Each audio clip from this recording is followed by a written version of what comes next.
Nunca imaginé que 3 letras, A, D, N, pudieran destruir 20 años de certezas en menos de 48 horas. Durante 2 décadas creí que era el hombre más afortunado de Guadalajara. Tenía una empresa pequeña pero estable, una casa propia en la colonia Chapalita y una familia que cualquiera hubiera envidiado, mi esposa, mis 2 hijos, y ese orden silencioso que se construye ladrillo a ladrillo cuando uno cree que está edificando algo real. Me levantaba cada mañana con la tranquilidad de quien duerme con la conciencia limpia. El problema es que esa tranquilidad no era mía, era prestada. Y el día que me la quitaron, lo hicieron sin aviso, sin misericordia, y con una frialdad que todavía me cuesta entender. Todo comenzó con una llamada de teléfono que no debí haber contestado. O quizás sí debí contestarla, porque si no lo hubiera hecho, seguiría viviendo en una mentira construida con mis propias manos y el cinismo de otra persona. Llevaba 19 años casado con mi esposa. La conocí en una boda de un compañero de trabajo, allá por el año 2005.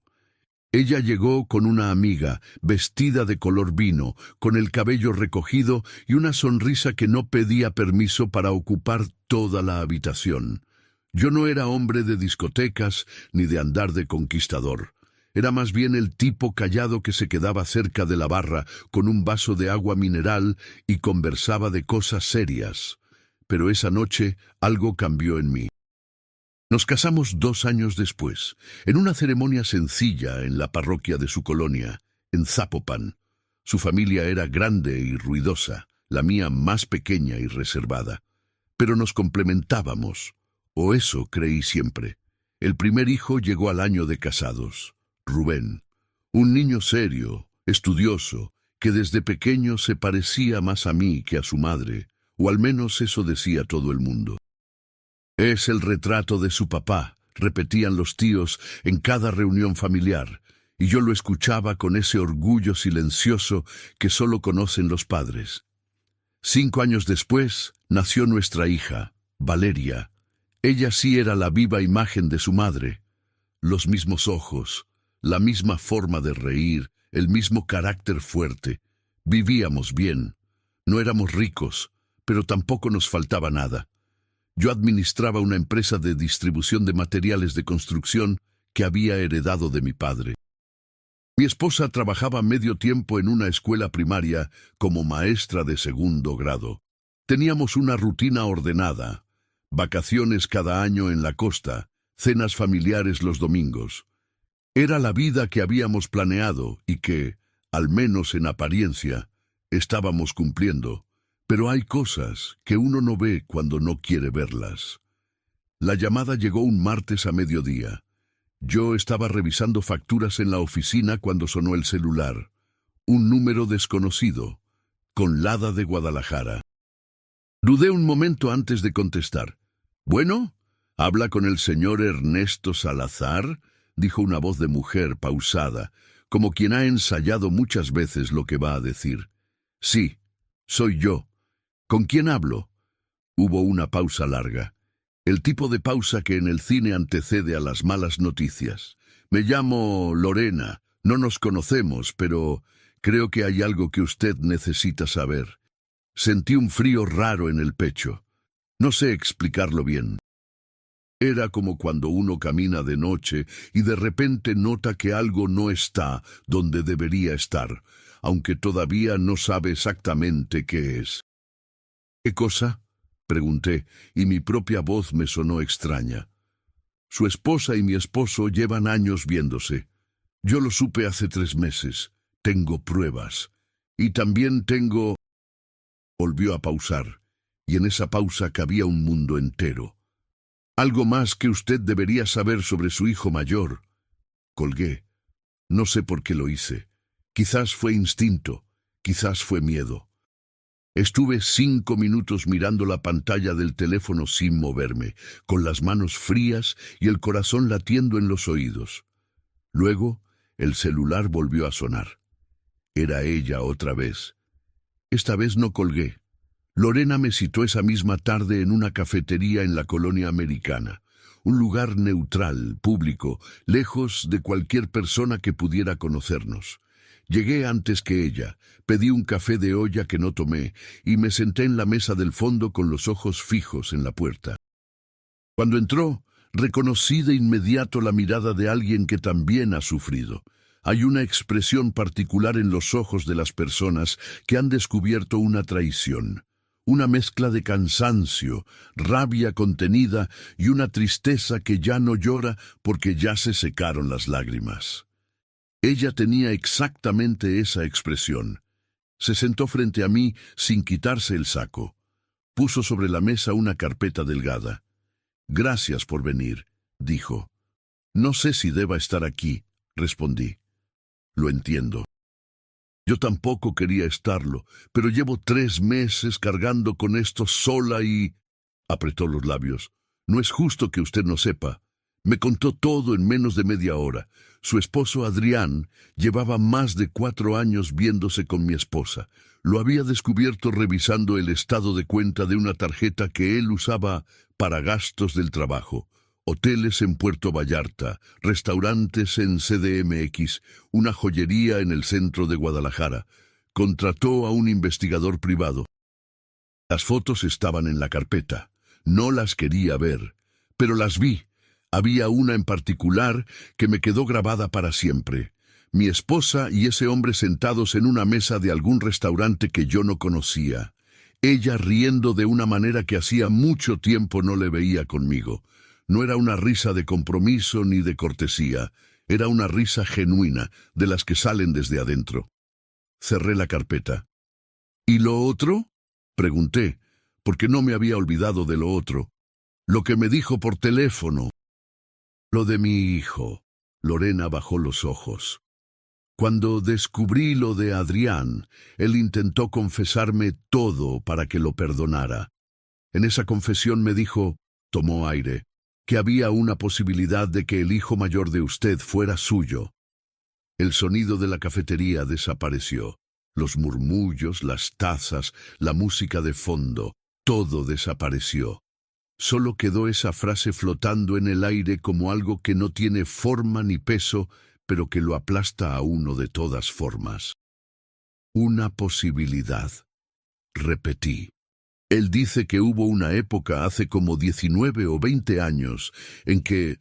No terminó la frase. No necesitaba terminarla.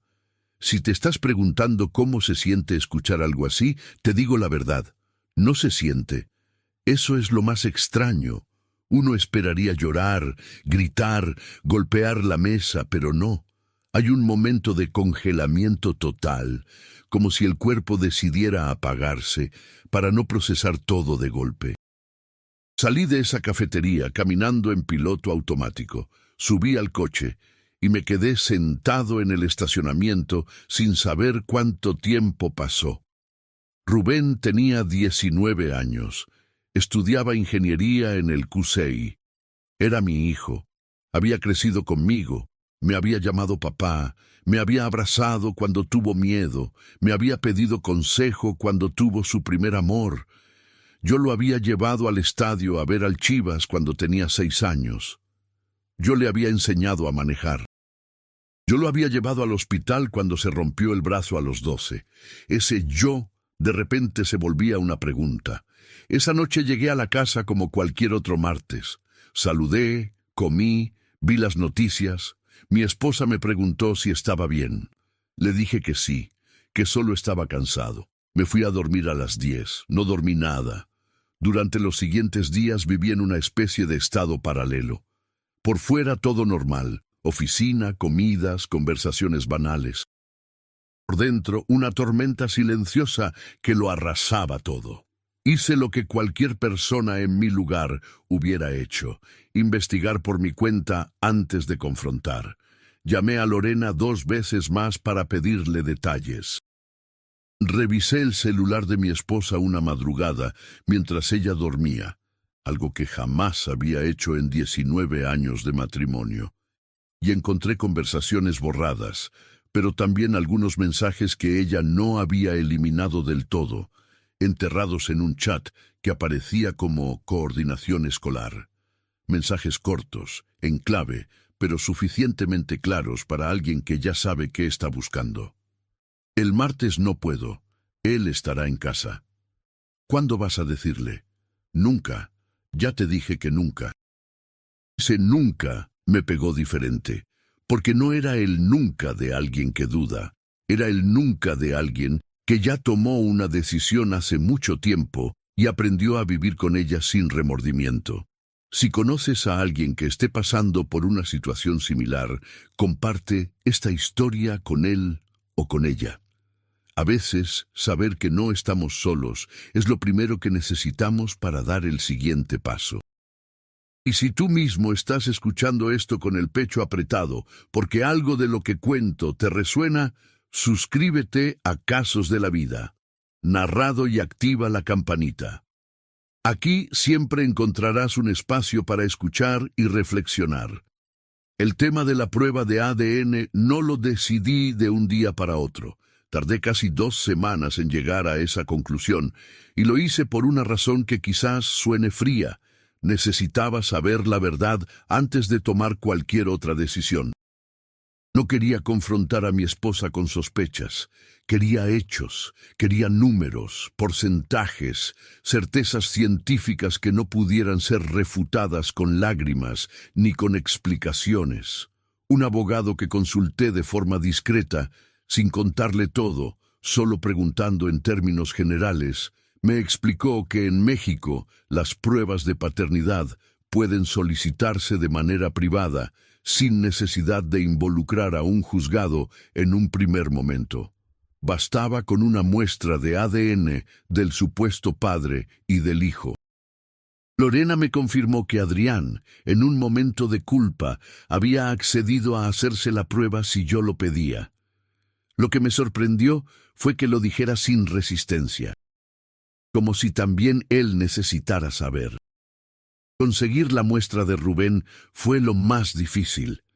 No porque fuera complicado técnicamente, un cabello con raíz es suficiente, sino porque cada vez que estaba cerca de él y pensaba en lo que estaba a punto de hacer, sentía que lo estaba traicionando a él también, aunque él no supiera nada.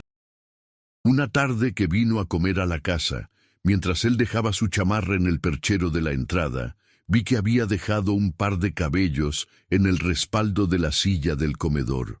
Los guardé en una bolsita de plástico con manos que no me temblaron. Eso también me sorprendió de mí mismo, que las manos no me temblaran. Mandé las muestras a un laboratorio privado en CDMX que un conocido me recomendó. Discreción garantizada. Resultados en 7 días hábiles. Esos 7 días fueron los más largos de mi vida. Mi esposa notó que algo pasaba.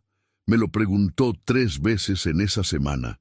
Las 3 veces le dije que era el trabajo, que teníamos problemas con un proveedor, que estaba cansado. Las 3 veces ella me miró con esa expresión que uno aprende a leer después de casi 20 años. Una mezcla de preocupación genuina y algo más. Algo difícil de nombrar. ¿Culpa? ¿Miedo? No lo sé. Ahora ya no sé leer sus expresiones como creía saberlo. Una de esas noches, mientras cenábamos, ella puso la mano sobre la mía. «Ernesto, ¿estamos bien?», me preguntó. La miré a los ojos. Busqué algo ahí, alguna señal, alguna grieta. «Sí», le dije. «¿Por qué lo preguntas?» «No sé. Te noto raro». «Estoy bien». Retiré la mano despacio, sin brusquedad, y seguí comiendo. Ella no volvió a preguntar esa noche. Los resultados llegaron un jueves a las 11 de la mañana en un correo electrónico con el asunto: Resultados análisis comparativo de ADN. Folio 44T71. Estaba solo en mi oficina. Cerré la puerta con llave. Me senté. Abrí el correo. Leí el informe 3 veces. La probabilidad de paternidad entre Adrián y Rubén era del 97%. 99.97%. En genética forense, eso es una certeza absoluta. Rubén no era mi hijo biológico. No lloré. Eso me confundió durante mucho tiempo después. Uno espera llorar en esos momentos, ¿verdad? Pero no lloré. Lo que sentí fue algo diferente, una especie de claridad terrible, como cuando se quita una venda de los ojos y la luz duele, pero al menos ya puedes ver. Llamé al abogado. Esta vez le conté todo. Pasé las siguientes 3 horas en su oficina, en la colonia americana, tomando decisiones que meses atrás hubieran sido impensables. El divorcio era inevitable. La cuestión era cómo proceder, qué proteger, qué documentar. El abogado me explicó mis opciones con una calma profesional que en ese momento agradecí enormemente. No necesitaba conmiseración, necesitaba un plan. También hablamos de Rubén. Esa fue la parte más difícil. Legalmente, yo era su padre registrado. El proceso para impugnar la paternidad existe en México, pero es largo, doloroso, y sus efectos sobre un joven de 19 años son imposibles de ignorar. Mi abogado fue honesto conmigo. La ley puede cambiar un papel, pero no puede cambiar 19 años de vida compartida. Esa parte tendría que resolverla yo, no el juzgado. Le pregunté qué haría él en mi lugar. Me dijo que no sabía, que era la pregunta más difícil que le habían hecho en 30 años de ejercicio profesional. La confrontación con mi esposa ocurrió un viernes por la noche, cuando los hijos no estaban. Rubén había ido a casa de un amigo. Valeria estaba en casa de su abuela. Era la primera vez en semanas que estábamos completamente solos en la casa. Llegué del trabajo, dejé el portafolio en el sillón y me quedé de pie en la sala. Ella estaba en la cocina, preparando algo. Escuché el ruido de los trastes, el sonido del extractor, el olor a cebolla y epazote. «Siéntate», le dije desde la sala. Algo en mi tono la hizo salir de la cocina de inmediato. Me miró. «¿Qué pasó?» «Siéntate, por favor». Se sentó en el sillón frente a mí. Yo permanecí de pie. Puse sobre la mesa de centro 2 cosas, las fotos que me había dado Lorena y el informe del laboratorio. No dije nada, solo señalé. Ella miró las fotos. Su cara cambió de un color. Luego agarró el informe y lo leyó. No lo leyó 3 veces como yo. Le bastó con una. El silencio que siguió fue el más pesado que he vivido en mi vida. «Ernesto», empezó. «No», la interrumpí. «Antes de que digas algo, quiero que sepas que ya sé todo. No estoy aquí para que me expliques. Estoy aquí para decirte lo que va a pasar». Me miró con los ojos llenos de lágrimas, y aquí está la parte que más me costó. Las lágrimas eran reales, no eran actuadas. Eso lo supe porque después de 19 años uno aprende a distinguir, y eso, de alguna manera extraña, lo hacía todo más difícil, no más fácil. «¿Cuánto tiempo?», le pregunté. «Ernesto, déjame explicar». «¿Cuánto tiempo?». Bajó la cabeza. «Desde antes de que naciera Rubén». El aire de la habitación cambió. «¿Él sabe?», pregunté. «¿Adrián sabe que Rubén es suyo?». Sospechaba. Siempre sospechó. Pero yo siempre le dije que no, que nunca había pasado nada, que... Se detuvo sola, como si ella misma no pudiera terminar la frase. «Nunca pasó nada». Repetí sus palabras en voz baja. «¿Cuántas veces me dijiste eso a lo largo de los años?». No respondió. «Porque yo te pregunté», continué. «2 veces, hace como 15 años, cuando noté que se comportaban raro en una reunión. Te pregunté si había algo entre ustedes. Y las 2 veces me dijiste que nunca había pasado nada, que eran solo amigos, que yo era un desconfiado». Cerró los ojos. «Lo siento», dijo. 2 palabras. 20 años. 2 palabras. No hubo gritos. Eso sorprende a la gente cuando se los cuento. Imaginan que en esos momentos uno pierde el control. avienta cosas, da portazos, pero no fue así. Hubo una conversación larga, fría, casi clínica, en la que ella fue respondiendo mis preguntas, y yo fui tomando notas mentales de todo. ¿Cuándo empezó? Antes de la boda. Se siguió viendo con él después de que nació Rubén. Sí, con interrupciones. ¿Cuándo fue la última vez? Hacía 3 meses, justo cuando Lorena lo descubrió. ¿Lo amaba? Tardó demasiado en responder esa pregunta. Eso también me dijo todo. Le informé que al día siguiente me iría a un departamento que ya había arreglado con un amigo, que tenía un abogado, que el proceso de divorcio comenzaría la siguiente semana, que la casa seguiría siendo de los dos hasta que el juzgado determinara lo contrario, que ella podía quedarse ahí con los hijos mientras se resolvía todo. ¿Y Rubén? Preguntó con voz rota. Rubén es lo único en todo esto que no tiene culpa de nada, respondí. Y eso es lo único que no voy a negociar. La conversación con Rubén fue la más difícil de mi vida, más que la confrontación con su madre, más que los trámites del divorcio, más que cualquier cosa. Lo cité en una taquería que él y yo frecuentábamos desde que era niño, en la colonia Chapalita, cerca de la casa.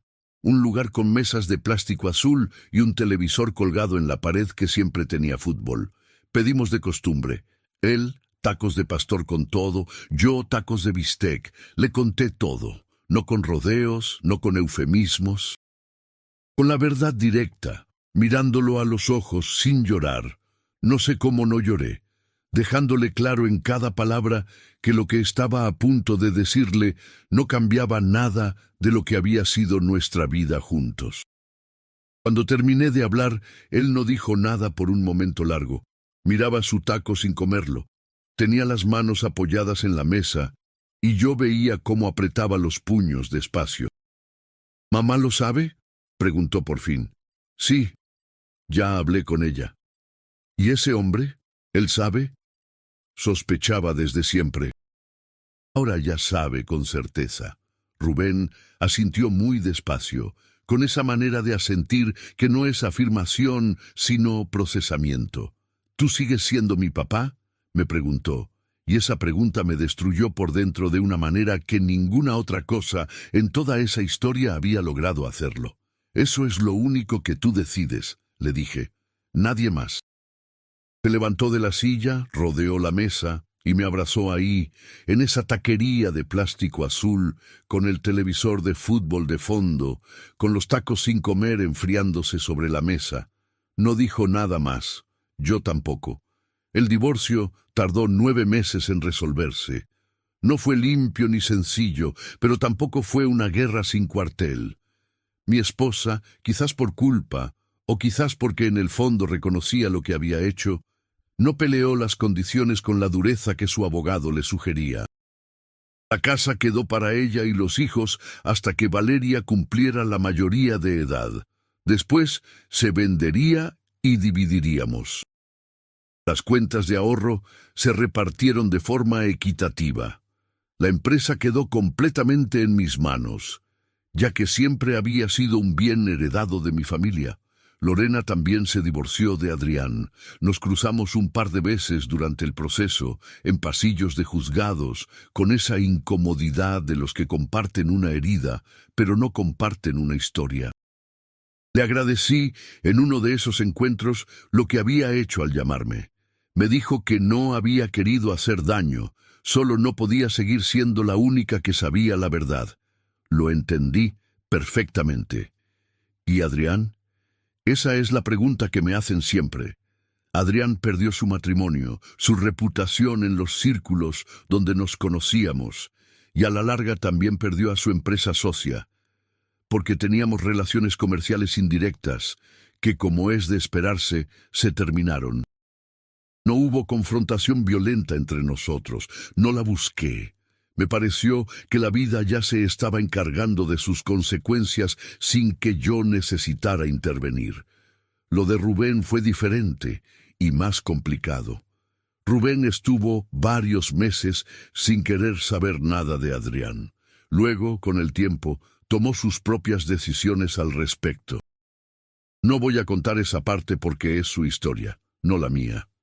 Lo que sí puedo decir es que Rubén siguió llamándome papá, que siguió viniendo a comer los domingos.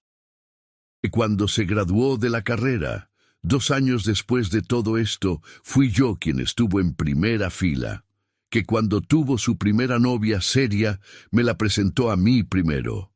Eso nadie me lo puede quitar, ni una prueba de ADN, ni 20 años de mentiras, ni nada. Me preguntan también si lo perdoné a ella. Es una pregunta complicada. El perdón no es un interruptor que uno aprieta y listo. Es un proceso lento, no lineal, que a veces da 2 pasos adelante y 3 atrás. Hubo épocas en que la rabia regresaba sin aviso, mientras manejaba, mientras comía, mientras intentaba dormir. Pero también hubo épocas en que la rabia cedía y quedaba solo una tristeza tranquila, sin bordes filosos. Lo que aprendí en ese proceso es que el perdón, si es que llega, no es un regalo para la otra persona. Es un acto de liberación para uno mismo. Y uno puede elegir liberarse sin tener que seguir compartiendo la vida con quien te hirió. Eso fue lo que hice. Hoy vivo en un departamento en la zona de Providencia, en Guadalajara. Es más pequeño que la casa de Chapalita, pero tiene una terraza con vista a los jacarandas que en primavera se ponen de un morado que a veces me detiene en seco mientras tomo el café de la mañana. Es un departamento ordenado, silencioso, sin mentiras en las paredes. Tengo 52 años, una empresa que funciona.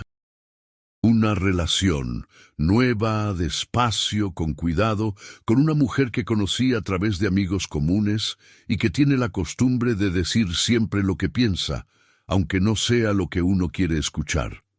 Eso, después de todo lo vivido, me parece el regalo más extraño y más valioso que puede ofrecer otra persona. Y tengo a Rubén, que la semana pasada me mandó un mensaje para preguntarme si quería ir con él al estadio el sábado siguiente, Chivas contra América. Le respondí que sí en menos de 10 segundos. Algunas cosas, afortunadamente, no las rompe nadie. Si esta historia te llegó de alguna manera, si te hizo pensar en algo que estás viviendo o que ya viviste, déjanos en los comentarios qué harías tú en una situación así. Nos interesa mucho leer lo que piensan, porque en este canal creemos que cada historia que se comparte ayuda a alguien más a sentirse menos solo. Y si aún no estás suscrito a Casos de la Vida, narrado, este es el momento. Dale al botón, activa la campanita y sigue con nosotros. Hay muchas más historias por contar. Esta es una historia ficticia, basada en situaciones que muchas personas experimentan en México y en toda Latinoamérica. Los nombres, lugares y detalles han sido adaptados con fines narrativos y de entretenimiento.